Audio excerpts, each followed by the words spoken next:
Howdy, everybody. It is Mondo here, back again, talking about Love is Blind. We're going to cover episodes 8 and 9, and Sunday night, 8 p.m. Man, we started on time today. Yay! Jeez. Finally. Yeah. Well, it's late. We usually start at 7, but right.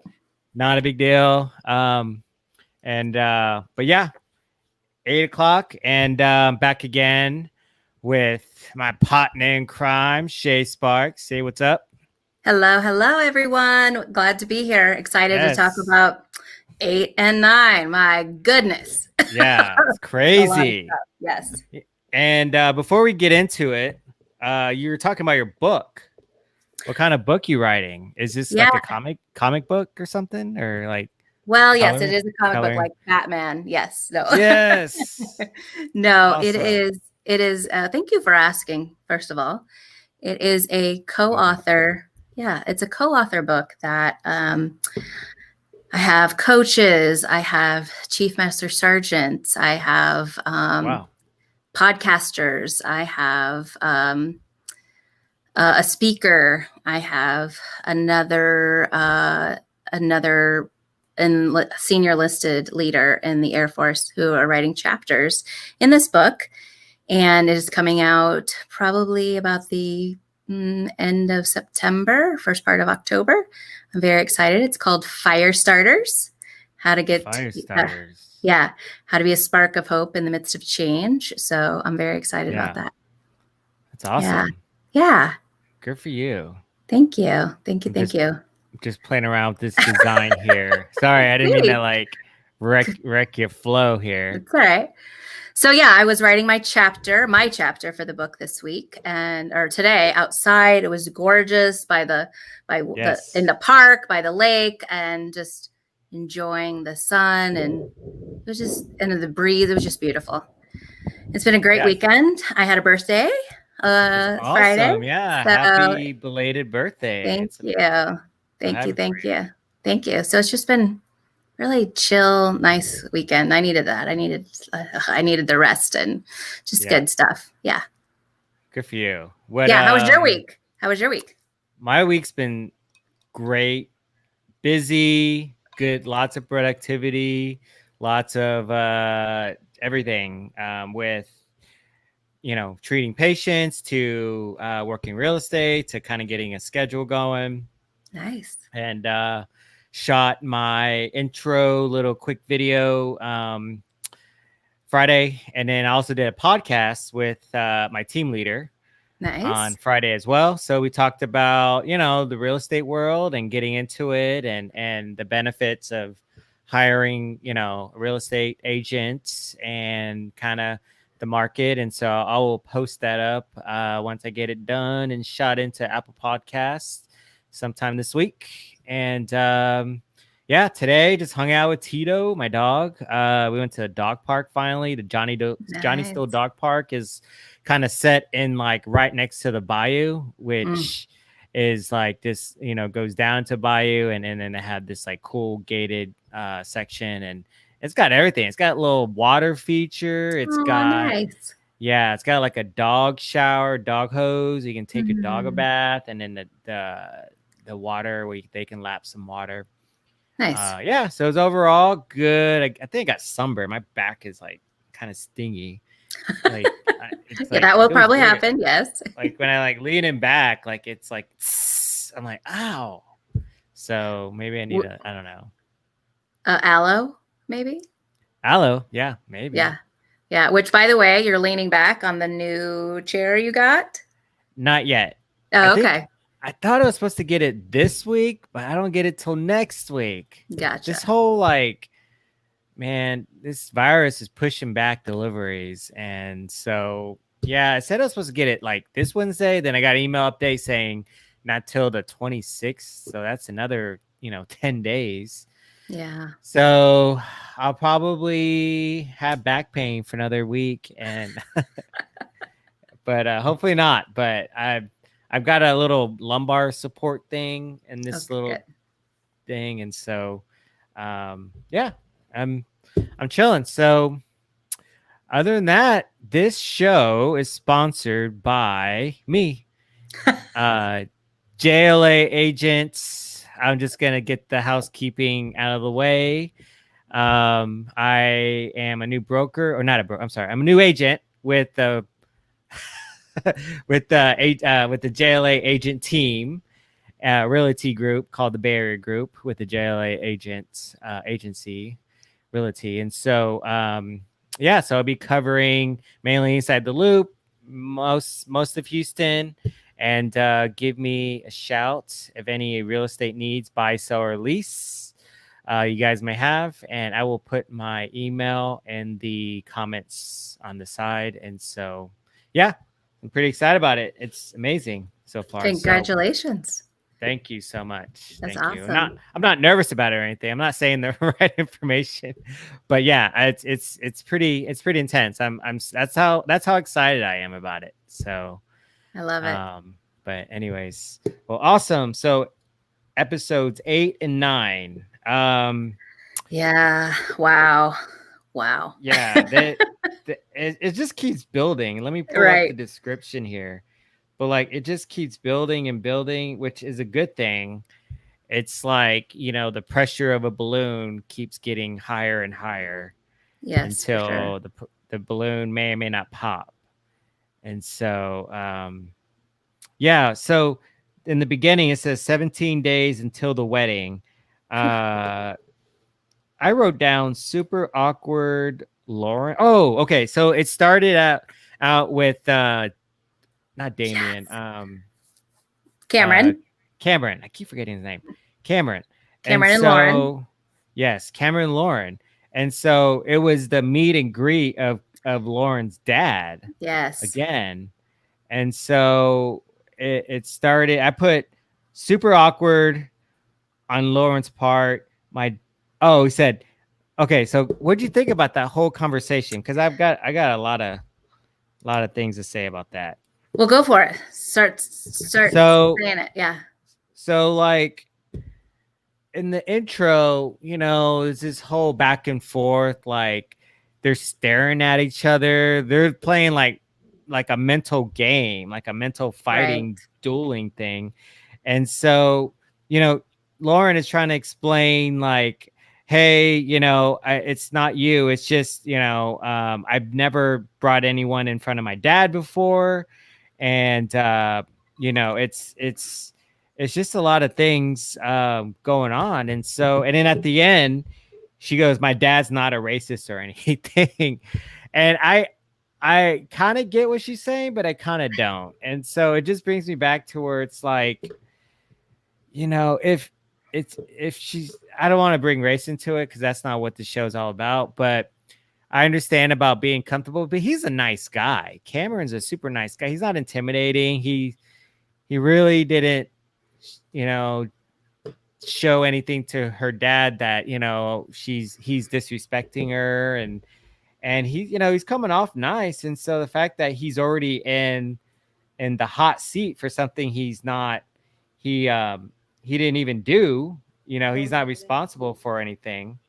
Sorry, I'm just trying to pull up the thing here.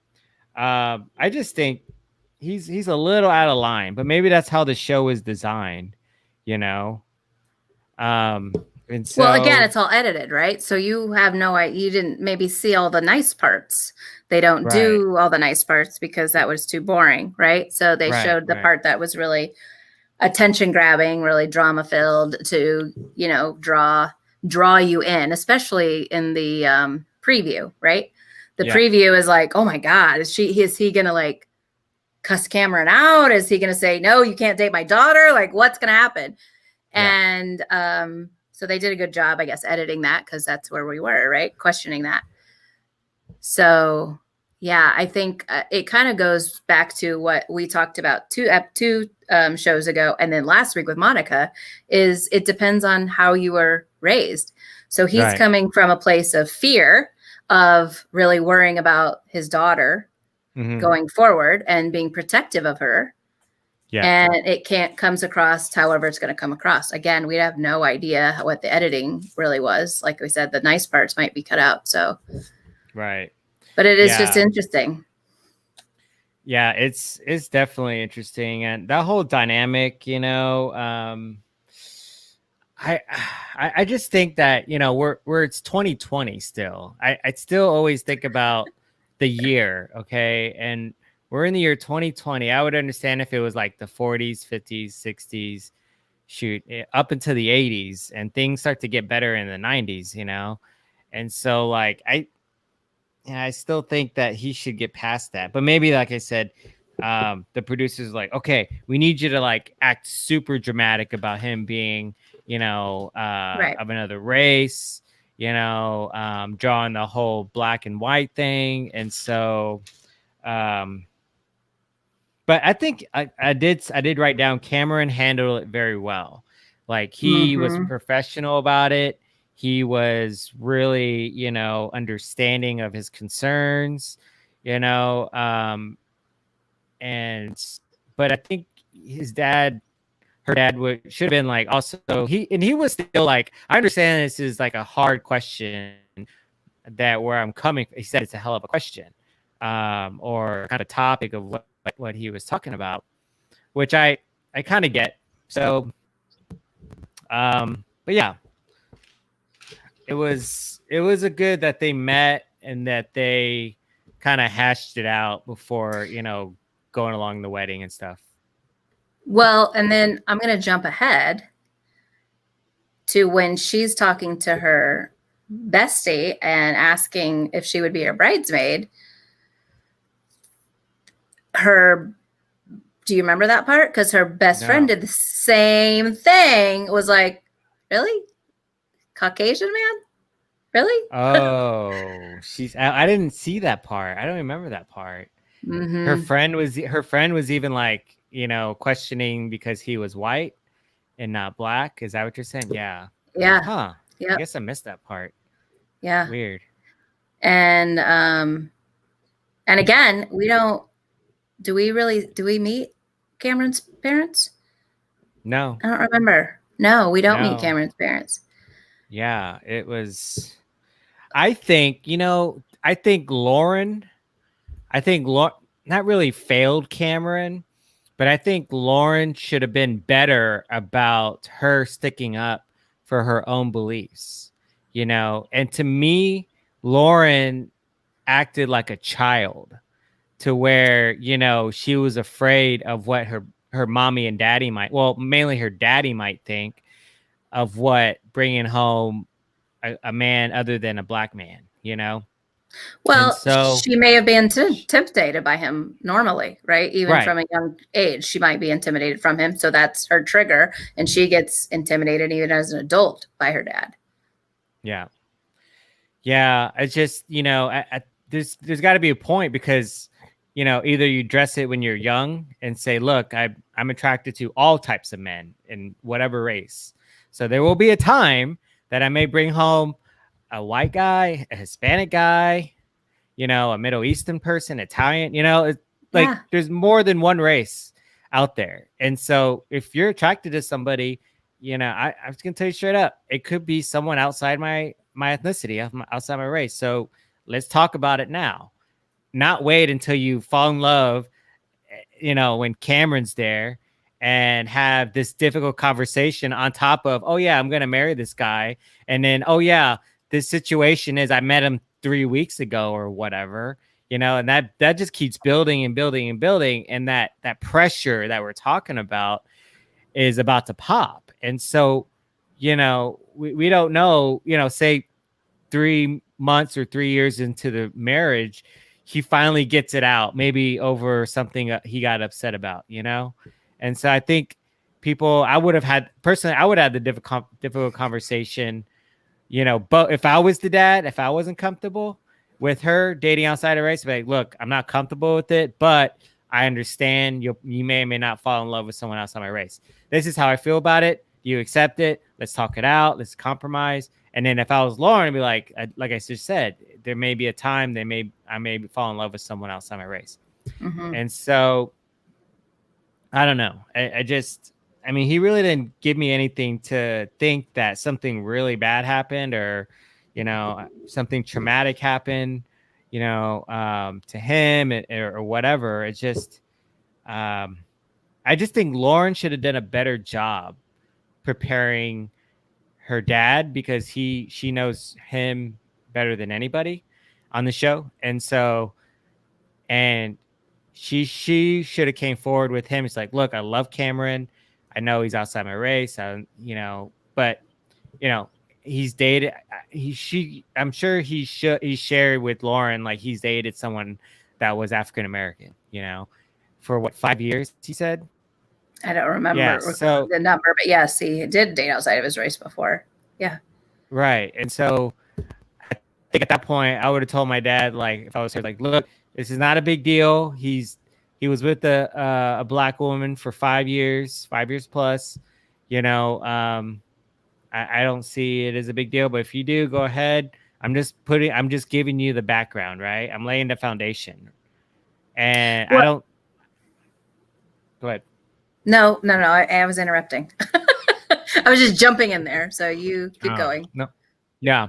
No worries. But like, I just felt like she didn't prep him so much for that conversation. At least I didn't see it, because, there was a better conversation between her and her mom. Her mom was like, yeah, that's cool. I love him. If you love him, I love him, and he was at the end of the conversation. Go ahead. Well, then that goes back to my point of, we have no idea what the dynamic between Lauren and her dad are. He could be like ultra controlling, demanding, intimidating, where he is like that ruler, right? Like, it's my way or the highway kind of person. Right. And so that's why she maybe reacted the way, or became the person that she did. Right. But then as the episodes go, you see Lauren kind of questioning, like, I don't know if I want to do this. Should I do this? Should I not do this? So now that we're talking about it, something you said, and I can't remember exactly what you said because I jumped in and interrupted and it lost my train of thought too. But it made me think, I wonder if how her dad reacted that we didn't see got her to kind of question now. Right. You know what I mean? Like, because she was like, absolutely in the beginning. And now she's like, well, I don't know. Yeah. I guess I think she was just playing it up, like, I think everyone knew they were going to get married, but I didn't. The first time I watched it, I didn't. I mean, this time obviously it was a rerun, but I didn't the first time when I watched it. I was like, is she seriously going to do this? Is she seriously going to walk out on him is what I thought. Yeah. Oh, wow. Well, yeah, because she made a bunch of comments like, oh, I think, well, not that she was doing, like, I think Barnett's hot, blah, blah. Everyone thought Barnett was hot, Right. But like, Cameron's kind of a Barnett. He's kind of bigger. Mm-hmm. I guess he's bigger, but like, but yeah, so about the same stature. Yes. Yeah. And then, so I guess the next scenes were the 14 days left from the 17 days. Nick and Vanessa Lachey are at the suit and wedding shop. Yes. So it's like, for me, it's like, okay, if you're at a suit shop, I mean, what colors do you got? You got black, you have like a dark gray, you have dark blue. That's it. And I just think suits, and I put question mark, it's all black suits and a bow tie, or like a tux. Right. It's like, I want to see, if I was like, in that scene, I'd put like, I don't know, some cool music. It was kind of like boring to me, a little dry, a little like, but I'm sure it drummed up like the whole, the friends were kind of talking within each other, yeah, I think saying, are you ready for this? Are you sure? So that's the guy's side, right? That's the suit side. All the men, all the male friends are like, are you sure you want to do this? I wouldn't do this. Like Mark's friend. I mean, he's so young and, they don't know each other. Why would you want to do this? But the women's side, totally different. Yeah. Right? Like, oh, yes, you should buy that dress. You look beautiful. Oh, my gosh. Like in every single dress. Right? So it was totally different. So it was so interesting watching that. the difference between the two. Yeah, it's I even marked some notes where I did like the dress, I didn't like the dress. And so the next notes I put is like, didn't like Amber's dress, nor did I like Jessica's dress. I like Kelly's dress. The first dress she tried on, the second dress was horrible. That's too funny. Kelly's dress was hot. Like it was just, yeah. So that was a good dress. Which, by the way, I don't remember the actual dresses. I just remember I wrote down Jessica crying and talking about it's suffocating. Yeah. And all I kept thinking is, honey, what is actually suffocating, the dress or the fact that you're not being truthful? Exactly. Both. Yeah. A little bit of both. A little bit of both, yes. Her guilt is suffocating herself. Yes, exactly. Her conscience is suffocating her. Absolutely true. She knows she was doing Mark a bad deal. I mean, yeah. And then I like Gigi's dress. That was pretty. It was her dress. It was like this studded something or whatever from the chest down into her waist, and then it was like it was like a soft looking thing. I don't know how you call it. It looked good. Well, I'm laughing because you remember. I don't remember. Yeah, it was hot. I don't remember any of their dresses except, I mean, I kind of like, they tried on so many. I'm like, yeah, whatever. That's too funny. Yeah. So, but the second, so I did put Amber's dress, damn, ! With the check mark. I guess the second dress that she tried on. Dress. Okay. Yeah, I should have probably saved the picture and posted it or something. Should have downloaded the picture with Kelly. Yeah, so let's see. So then Brett on the suit shop, Brett has who's Brett? Brett's friend. I'm sorry. Barnett. Barnett's friend. Brett's I think his name is Brett. Friend has concerns. Was that Mark's friend? Yes. Friend, yeah. Mark's friend. Mark's friend, Brett. That's right. Yeah. And so definitely they were like talking so his friend, wrote down his age. Mark's friend says his age. I put WTF needs to listen to his friend. Like, because he's like, okay, if I'm not 100% sure that something's going to happen, like a result's going to happen that I think it's going to happen, he's like, I wouldn't go through with it. Right. And so Mark was like, well, I don't know. I choose fate. I flip a coin, that kind of mentality. It's like, oh man, it's, I just think back, like every dude has been a Mark. At some point of their life. I've acted like a Mark. I remember I was dating this one girl and my friends were calling me out. Like, he's like, dude, you're sucking up to this girl way too much. Like, her body language is off. You're like following her. You're falling for every trap that in the book that you're being so dependent on this girl. It's like, stop it. And I'm like, what's going on? I really like this girl. Like, I was the Mark, but I was also like young too. I was probably 25 or 26. And then I read a bunch of self-help books, like for like Dating World and stuff like that. And every line in one of the chapters identified me as being a Mark. Like, Mark is like breaking every rule in the book as far as like dating and relationships and all that jazz. But like I think what he needs to do, and you'll see it in the other couples, is he needs to step back in the emotional cabinet. He needs to shut that emotional cabinet up. He needs to lock it down and just stop everything, because she is just like, he's eating food out of her hand. Like, he's just following her like a puppy dog, and she knows it. And I mean, that's what I would what would you tell Mark to do? Like, what I would say, like, stop doing that. Pull away. So what I am taking from what you're saying is that I'm going to base it on this book that I read when I got out of a relationship, and it really helped me. recover from my abusive relationship. And it's called Women Who Love Too Much. And it also applies to men, even though it says women in the title. But it's really about being in love with the potential of the person instead of the reality of the person. Right. Right. Yeah. So he's so in love with the fact of getting married and the idea and the potential of who she is rather than the reality of who she is. Because the reality of who she is she's emotionally unavailable. Yes. She has not giving him anything. Instead of him coming this way and her meeting him, she's over here and keeps running towards her. Yeah. Yeah. And I think, he's definitely, no, I was going to say she is emotionally unavailable. And you said something else that I was about to say, but you took the words out of my mouth, but I forgot. Running towards him? Yeah, but before or that. She's, okay. Before that, you said something. In love with the idea of love and the potential.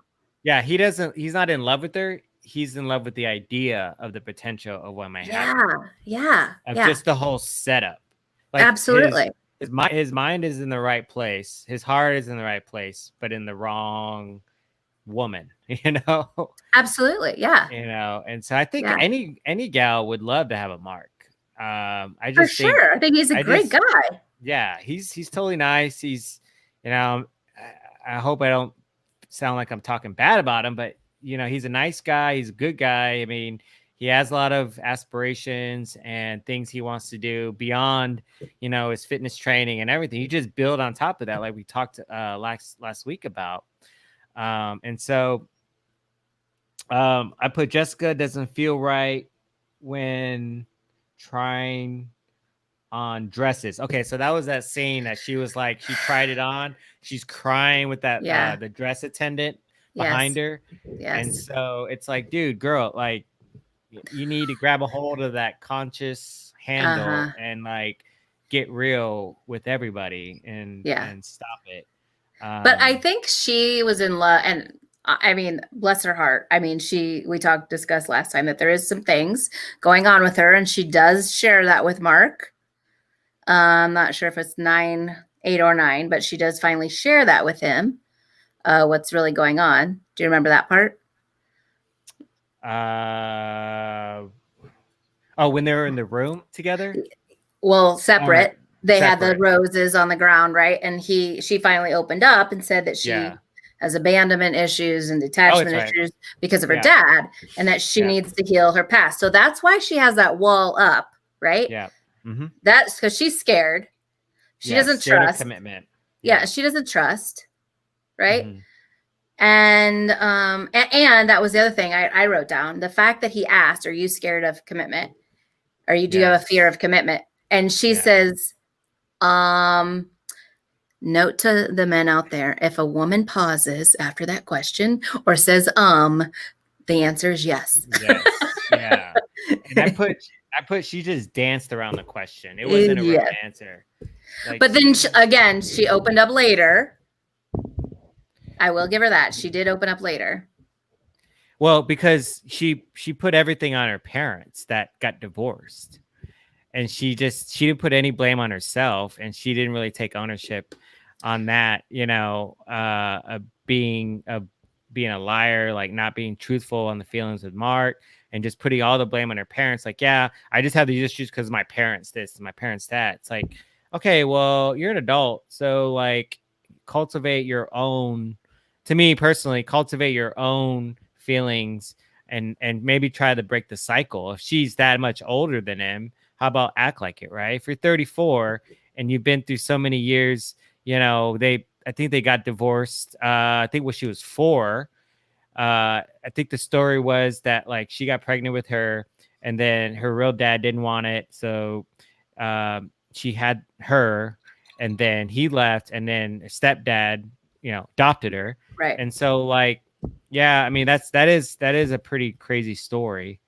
And I could see like a lot of abandonment issues, but she had a stepdad. I mean, like that stepped up to the plate, and But there's something about like a mom and a son and a daddy and a little girl. I mean, there's just that connection. So if you feel that detachment that she talked about from your dad or from a mom and a son, if a son feels that from his mom, it messes up your future relationships. Yes, you're going to blame that other person, but until she's self-aware enough to understand that she's being emotionally unavailable, she's not going to get that lesson. So she's just not there yet. And I was actually at 34 when I got that. I had gotten out of my abusive relationships and realized I was emotionally unavailable. Yeah. And I had to really figure out how to become vulnerable and share my feelings, share my thoughts. I mean, just her sharing that was brutal for her. Yeah, that's a big deal. Right? So you know that she's not used to being vulnerable. Mm-hmm. And then poor Jessica. And then she goes and has that meeting with Barnett again for whatever reason. I think she feels like it was a one last chance of closure or one last chance to change his mind. I'm not sure which way she was hoping for, right? But then she's like, I'm truly happy. And he's like, you're such a good faker. No, I'm just kidding. And I'm like, oh, you were not kidding. Yeah. He saw right through that. Yeah, it's just, I wrote another talk with Barnett, WTF, you're a good faker. I remember that comment. Yeah. And then regret, she said, wait, I put regrets about Barnett. Of course she did, LOL. So he's saying that she had regrets about Barnett, about him. Mm-hmm. And so she's lying. Like, oh, she's like, no, I don't. And then Jessica got upset of that comment. And then she goes, Mark has been my rock. And I just put LOL, laugh. You know, it's like, whatever. Like, you don't care. So. Well, and good for Barnett for saying, I'm with Amber. Yeah. Good for him. And then he said, yeah, it was really what you said. It sounded like you had a lot of regrets for not, being with me. And then she's like, oh, her over the top dramatic, of course, because after her whatever glass of wine she's on, was like, oh my God, like I would be so mortified if I knew Amber felt that way. Oh my, like, really? Yeah. Yeah. It's gosh, she just loves it over the top. And so, so I guess the next thing I have here, so the next one was Damien and Gigi. Yeah, so they're that scene, they're in the workout room, right? Yes. And that scene was like arguing about being on social media too much, and he goes, you make me an option and not a priority, and I'm just like, that's, I don't know. It would be kind of annoying if someone keeps looking at their phone while they're, having semi-serious to serious conversations. Again, I just think that she's a brat about everything, and she kept just whining. I don't know. And then I think what Damien is doing, Mark should do. And that's all I kept thinking, because he kept on calling her out, because Gigi in the beginning was running the relationship, right? We talked about that. Like, she was the boss, right? It's like, well, we're going to get massages. And he goes, okay, I've never had a massage. You never had a massage? What's wrong? Like, you made him feel really awkward. I felt awkward for him. Like, I've never had a massage before. It's like, you never had a massage? Yeah, I go out, I do stuff. Like, I don't lay on a table for 2 hours. Not that it's bad, I just don't. And so when he pulled away emotionally and called her out on her stuff and on her bad behavior, she was running back to him. And she was like, all, kind of lovey-dovey towards him. And I think that Mark should do what Damien's doing at this point. Well, I thought it was. Oh, go ahead. I was going to ask you what you thought about it. Well, I thought it was really bizarre. This is a good word for it. When they're in separate rooms working out, and then when they come together, she's like, I'm in the room, all eyes on me, right? Like, it's my turn. Pay attention to me. It's like he's like, I'm turning off my music. Yes. Yeah, I remember that. I'm not like texting another woman. I'm turning off my music. Yeah. But she's like, no, it's all me. Eyes on me. I'm priority now. And so I'm like, gosh. You're right. She is a brat. And then they go out to dinner and you see them. He said the word, and I'm so glad he said the word. I've been submissive. And I haven't set my boundaries correctly. And he used that word as well. Yeah. And he said, he stood up to her and he said, you're opinionated. And she's like, well, that's not going to change. Gosh. And he goes, and he literally was like, well, then I don't know how we can move forward. And then she softened. Yep. And then, and it was like, oh, okay, got it. She softened a little bit. And that was what needed to happen. So yeah, it's interesting how when he like stood up for himself, how she took on the more vulnerable role rather than being such the brat, right? Right. Yeah, I remember that because he was like, well, what about politics? And she goes, well, I have my own views, but I'm not going to push it on anybody. But it's like, that's kind of weird. Like, I don't know. Well, she was saying something about, and if you don't agree, I'm not changing them. Yeah. And it's like, okay, well, that's fine if you're not going to change them. But she also said, and that I wrote down, did I write that down? But it's stuck in my mind. I didn't write it down, but it's stuck in my mind. She said, I wouldn't call someone names or something like that if they didn't agree with me. However, she does call people names, because doesn't she call them something else, some names at certain times? Yeah. It's just so like, she just acts like a kid. And then I put, it's a fake relationship. At this point, it's only been physical to me. Like, it's only been a physical relationship. There's no emotional or, any type of love, feeling going on. It's more physical. It's like, I don't know. It's just kind of, it's not real to me. So. Well, and that, we talked about Jessica is, it could come from Gigi's sort of insecurities too, right? Like, she's used to people only liking her for her appearance. So she's not used to having to step back, and maybe it's a culture thing. She's from Venezuela. Maybe she's used to being that dynamic personality. Right. Yeah. It's interesting, but go on to Kenny and Kelly. Well, we missed the helicopter ride. Remember that? Oh, and yeah. Yeah, I think that was towards the end, and then I just put they make up again. So like they go on a helicopter ride, then they make up again. So I'm like, dude, what? It's okay. So think about that. Go ahead. Yeah. Oh, it's like they're pushing us back and forth the line of what we're thinking. Right, but I think she does that. Right, I think she creates the drama so they can have that physical contact, so she can pull him in that way. Well, you're not going to leave me, so it's that I love you, I hate you, I love you, I hate you thing that I think she does. Right. She creates that whole thing. Mm-hmm. Yeah, definitely. And then what did he do? He went above and beyond with a helicopter ride, and then the personal chef and the flower and the rose petals everywhere. And she's like, oh my God. And totally, so I'm falling. I have butterflies again. I don't know why they went away, but I have butterflies again. Yeah. It's like, oh, come on. Really?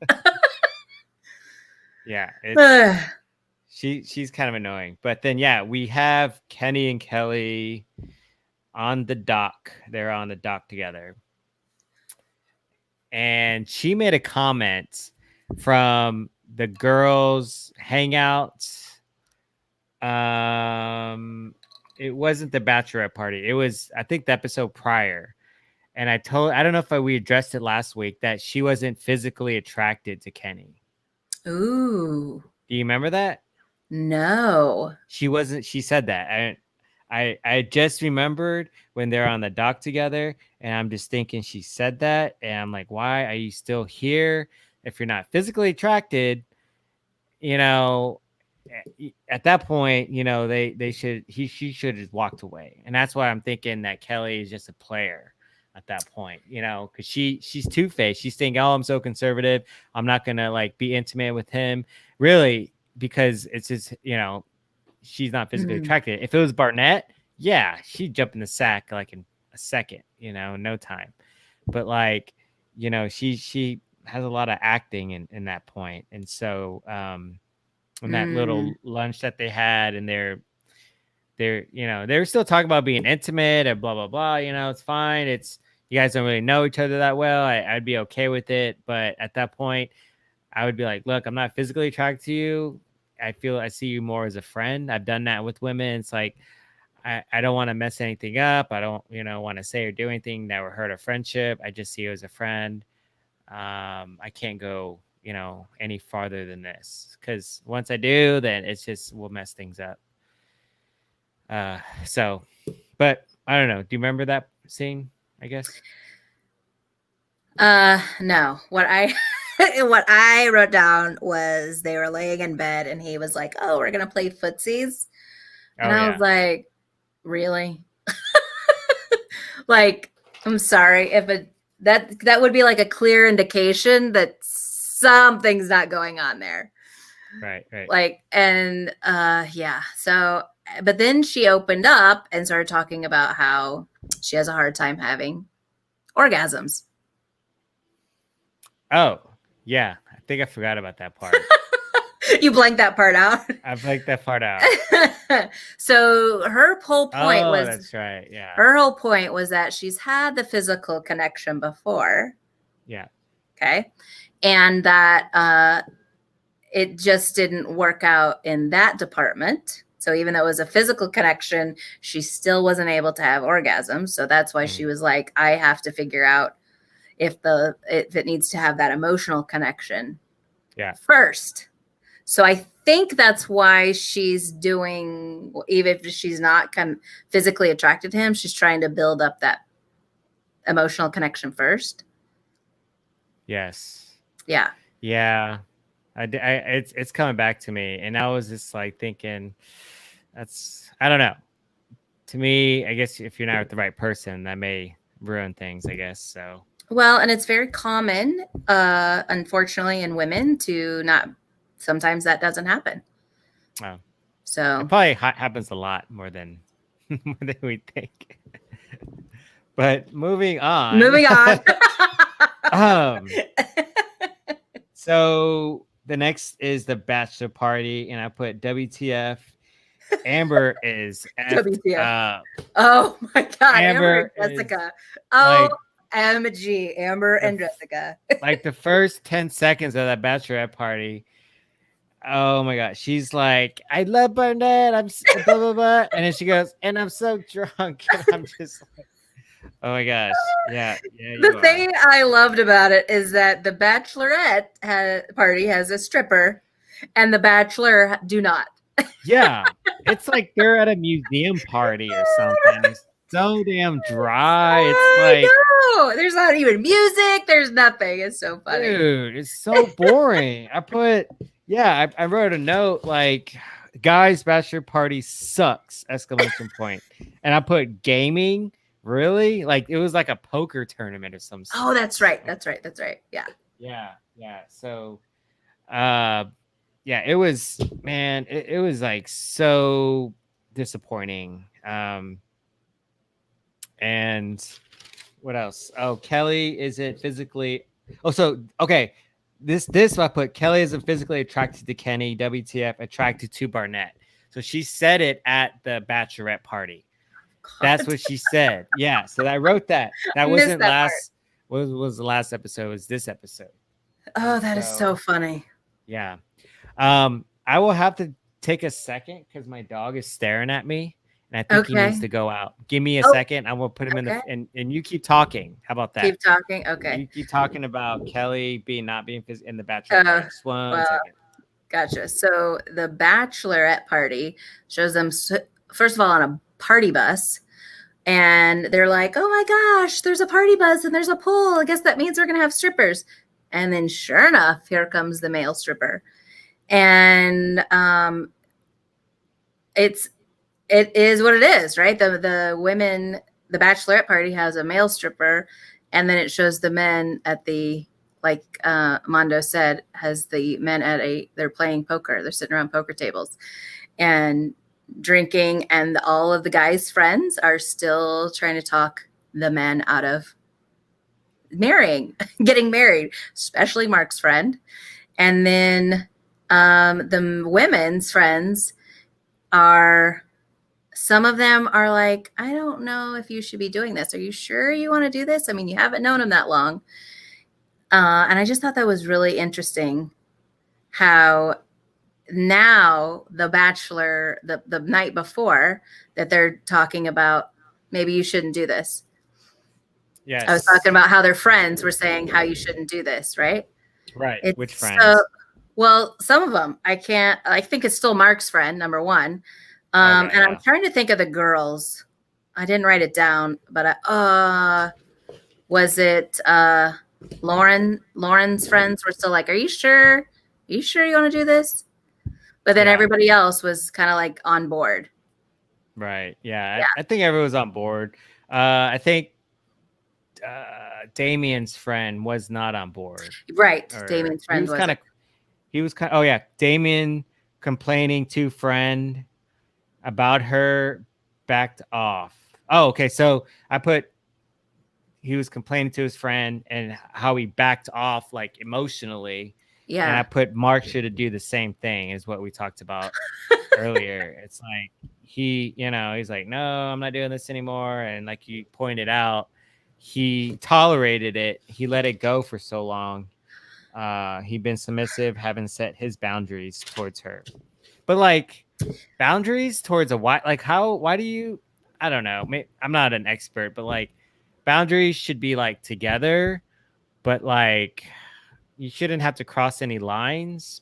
I guess, I don't know. It's weird to set boundaries towards your soon to be wife, like, or husband. Why? Like, why is that hard? I mean, it's hard, yes, but is it necessary? Sure, it's necessary. I guess. I guess that works. I mean, I don't know. Maybe because the time is so scrunched in. So right. I mean, I think it was from meeting to wedding is 45 days, something like that. Yeah. I did have Kelly's friend was like, "Kelly, your picker is off. So are you sure you picked the right one?" Yeah. So Monica Cosby. Hi, Monica. Hi. She goes, "LOL, Mark." And then let's see. I don't know. She says, "No, it isn't. LOL." I don't know what she's referring to on that one. Boundaries. She's referring to boundaries. Oh, the boundaries. Monica and I are on the same page, I guess. No. I just know that's what she's talking about. Yes. Just have boundaries, I guess. Yeah, that's okay to have boundaries. Yeah. Yeah. Absolutely. Cool. And then so yeah, the bachelorette party, Jessica and Amber are messed up. Okay, so when they're talking at the bar, I wrote there's a creepo that's like sitting next to him, a guy that like kept staring at him, and this is in the shot, and listening and watching them, and then they're like, I had a conversation with Barnett. It sounds like I still want him. I don't want him. I'm into Mark, and Amber's like, "Honey, I don't care. Blah blah blah. Like, I know you wouldn't try to get my man, or else I'll smash your face in, or something to that effect." And I was like, "Dang, like Amber, I want to see that fight."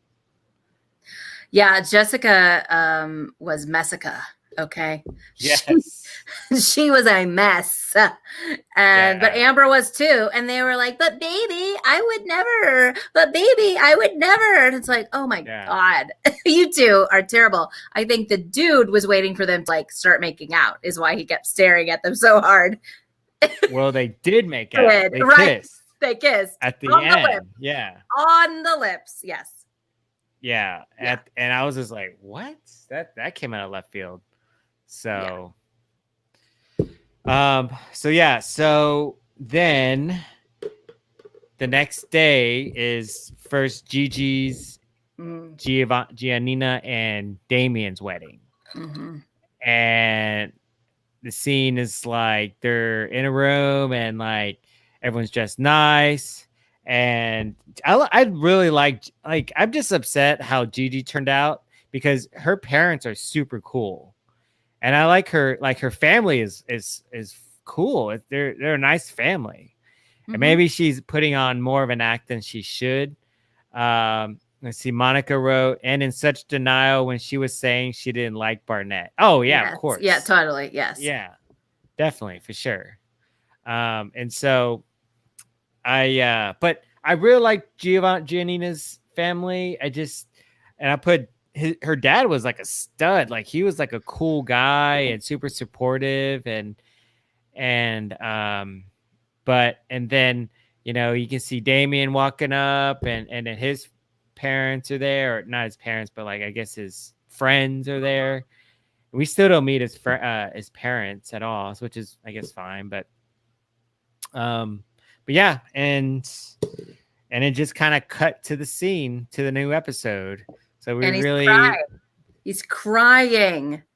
Who's crying? Damien. He's crying. Oh, that is right. Not a good sign that he's not like tears of joy running down his face. His like bottom chin, it was quivering, crying. Yeah. Crying. Yeah. That's what he was doing.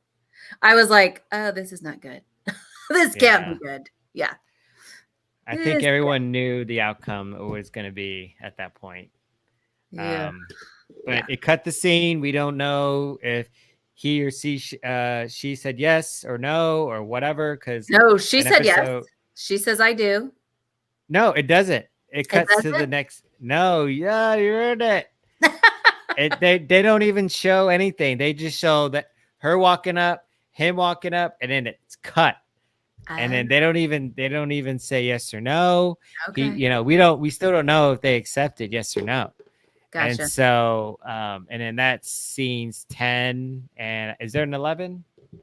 There's a 10, and then there's the after show. Oh, okay. Which I think is. Yeah, we're just talking about the 10 because I think the after show is our show. Yeah. So, but yeah, that was episodes 8 and 9. Crazy. It's like a tumble roller coaster. I mean, a lot of things hit the wall. Some of it stuck. Some of it just fell off. Yeah. It just so it's crazy. Yeah. Yeah, and at this point, I will do. Let's see here. This. Look at that. Yeah. Let me take her off. So, guys, I'm with JLA Realty. I'm a real estate agent in the Houston area. If any of you guys need any buy, sell, or lease needs, hit me up. You have my email and my phone number. Don't prank call me or send me any weird messages. Hope you guys like my card. And thank you, Monica. She writes, looking sharp. Yes. Yeah, look at my hair on that. Look at See that. my slick back hair and nice. A lot of Photoshop, a lot of editing. The girl that was editing said, man, I spent like 5 hours. She pulled an all-nighter on this editing. So whatever. And then she threw in the road and mountain biker on there with the bicycle wheel and the spokes to add my personal touch. That's really cool. And thank you. And then Monica asked, did you guys talk about the scenes with the girls trying on the dresses? Yes, we did. Yes, we did. Yes, we did. We did. So, yeah, it was good. It was really good. Yeah. And so you're now a real estate agent, and you're representing buying, selling, and they have real estate agents for leasing there in Houston. Yeah, that's what we do. And investing. And if you want to buy like an investment property, do the same thing. But yeah, if anyone is not ready to buy, wants to move around in a leasing, we can definitely write you up on that and find places to lease in and around Houston. And if you say moving outside of Houston, Austin, San Antonio, around those areas, I can refer you out to some of the agents in my group that run that area, and we'll get you hooked up. So really excited about it. Good for you. Congratulations. So, thank you. And I'm super excited about your book coming out. Tell me a little bit more about the book for the folks that just kind of tuning in. You said something, a bunch of authors writing a bunch of chapters, and yeah. So when you're a creative thought leader or a solopreneur or whatever it looks like by yourself, right? When a lit match is by itself, a lot of times it'll flicker out. Yeah. And so when a lit match meets another lit match, the momentum spreads like wildfire, right? Yeah. And so together, I'm just bringing creative thought leaders together in a book where they have started a podcast, or they're a solopreneur, or they have they're a real estate agent. But we have some really key leaders in the military, and we have a couple of podcasters. We have some life coaches. We have some speakers who are actually in the book, and the book will be coming out for sale at the end of September, first part of October time. Cool. And so people then can buy the book from the person that they have, either from me or from the person that they have connected with who's in the book, the author. And then we start the next book. And so if you're interested in writing a book or writing a chapter in a book and really expanding your network, then let me know too, because then we can put you into the next book as well. So yeah, it's very exciting. Yeah. Awesome. Thank you for that. Yeah, let me know when it's published, and good to go. Definitely. For the sales, and I'll buy the book. Yes, definitely. Thank you. You're welcome. And let's see here. Monica asked a question to me. Why real estate, Armando? What drew you towards that field?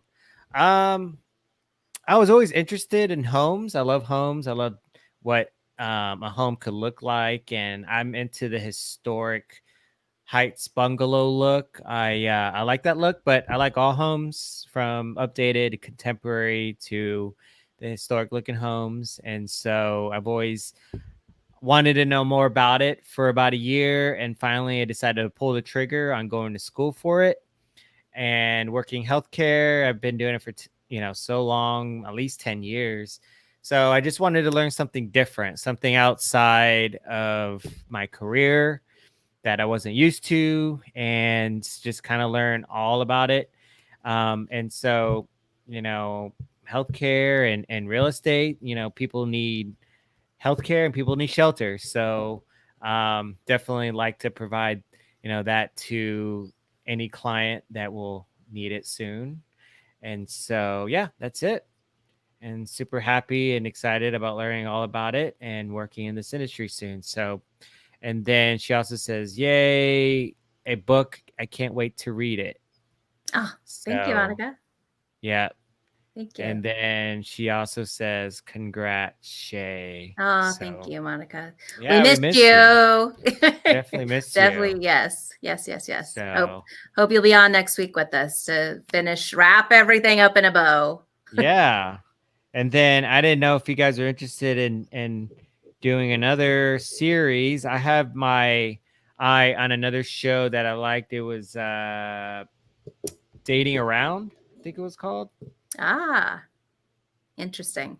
I do have to skip a week. So if we're going to go right back into it, I do have to skip a week. So yeah. Oh, it's called Dating Around. Yeah, for sure. We'll take a break between the TV companion shows and so and then Monica writes, wonderful. You sound very passionate about it. I wish you the best. And then missed you guys too. And what show next? So the next show would be for Love is Blind. It's going to be episode 11 or no, episode 10. I'm sorry. 10. Just and 10. Then what about, I think we should do the finisher show too, because there's so much that like encapsulates everything because it's a year later. Oh, that's right. Yeah, kind of like, yeah, you're right. So we'll do 10 and 11. Yeah. And those are the last two.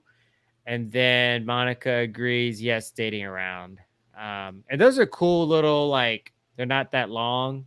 Okay. And they're more like one-on-one type versus 1 on 17 or 17 or 25 or whatever it was. It's not a lot of jumping around. So, but yeah, we'll definitely take a break for a week or two if you need it. And so we'll definitely have that. So any last thoughts, words, comments, all that stuff? Don't be a messica. That's all. Don't be a messica. Oh my gosh. When she said that, I was like, you know what? You just branded yourself.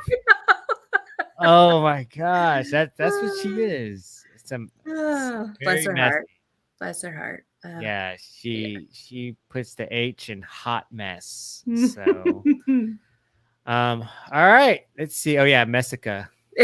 Monica writes in. So awesome. Well, you have a good start of your week this week, and wish you all the best with everything, and happy belated birthday. And thank you. Yeah, my birthday is in next month. Okay, well, we'll be partying it up with Dating Around, right? I'm turning 28 again. Awesome. I get it. I'm 25, so there we go. Awesome. All right. Well, you take care, guys. Thanks for watching in, tuning in, and adios.